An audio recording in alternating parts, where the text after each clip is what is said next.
Heureusement qu'il y a quelques Le Fur qui ne changent jamais d'idée, moi-même aussi, quelques autres. Je n'ai pas eu le temps de voir tout ce qui était dans l'assistance, excusez-moi. Vous-même, Madame la Présidente, vous avez l'air bienveillante. Mais je voulais dire que pour ne parler... Merci beaucoup, Madame la Présidente. Je ne m'attendais pas à avoir la parole aussi rapidement. D'abord, je voulais remercier Monsieur le Commissaire, bien que je ne l'ai pas entendu, mais je l'ai entendu par ailleurs. Voilà, ça me paraît quand même pas très, très difficile.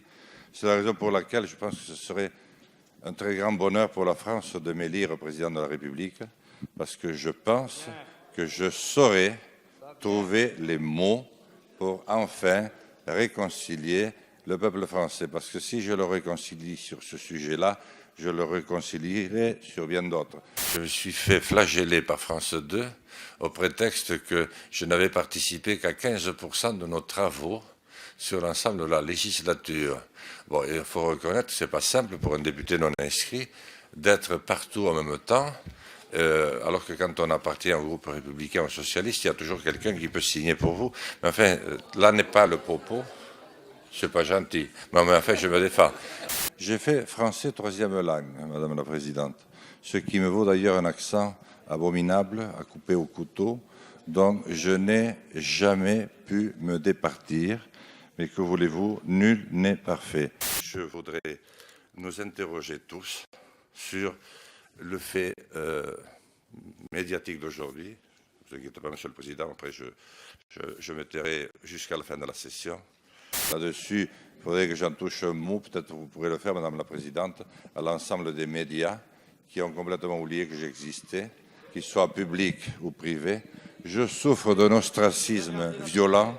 Même les sondages d'opinion qui sondent tout le monde, même ceux qui sont présentés il y a 40 ou 50 ans, ceux qui se présenteront dans 10 ans d'ici, sauf moi.